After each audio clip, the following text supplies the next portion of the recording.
Privates here from upstate New York, while Stevenson receives help from Kawasaki as a member of the Kawasaki Factory Support Program, Team Green. And now we have our eyes on Damon Bradshaw, rider number 45, and look at Bradshaw slash his way, cutting his way through traffic. On the opening lap, Bradshaw was running about 5th or 6th, and he crashed. He looked to be out of this race. I cannot believe what I'm seeing. Bradshaw has worked his way well up inside the top 10, and he is still going strong. Now, earlier we mentioned that Bradshaw had been riding 250. We asked this rising young superstar, what is the difference between the two on a Supercross track?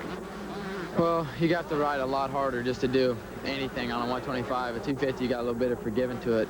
But, you know, my bike's running really good. My mechanic, Mike Chavez, and Yamaha and all the guys at Yamaha helped me get my bike really strong, so I think it should be good. Good indeed. Whether Bradshaw is aboard a 125 or a 250, there is no question in my mind that he'll handle it. Stay with us. We'll be back with the conclusion of the 125 right after this. We're watching the 125 main event. That's young Damon Bradshaw. Bradshaw has fallen again. Damon Bradshaw from Charlotte, North Carolina, aboard a Yamaha. Rider number 45 for the second time today has fallen. Watch the replay. Bradshaw in that left-hand turn just loses it, goes down in the sand. He's all right. He's quickly up. He's back on the racetrack, but he's got his work cut out for him one more time. Now, there's your leader, Ty Davis, rider number 22 on the yellow Suzuki. Davis had been getting signals from his pit area, his mechanic, that Bradshaw was coming. And indeed, Bradshaw had worked well up inside the top 5. Now Bradshaw is chasing in the number 3 position. He's chasing rider number 554, Chris Coleman, who is currently in second. That's the kind of charge that Bradshaw had made. Bradshaw fell, as I started to tell you, in the opening lap and found himself almost dead last. And now look at that. Bradshaw converts a couple of single jumps into one big double, and he takes over the number 2 position. Here it is again. Coleman simply rides through that jump. Bradshaw grabbed a handful of throttle, a lot of air, and he vaulted to the number 2 position. And now he's within striking distance of Ty Davis. Davis has got to be worried, and they've got to be worried in the Suzuki pit. Since the opening round, Davis has circulated this track at his own speed. He's not been challenged for that number 1 spot.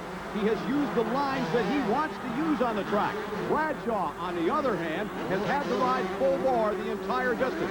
He has tried every line on the track. Bradshaw has the adrenaline flowing.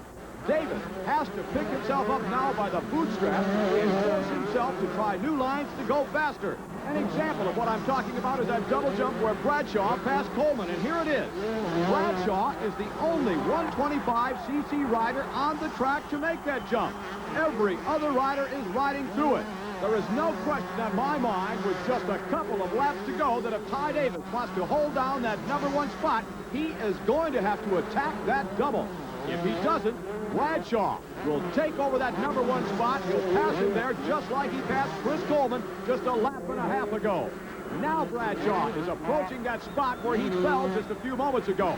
Bradshaw, though, is not even thinking of that crash. It's the furthest thing from his mind. Right now, he can read the writing on Ty Davis' tire.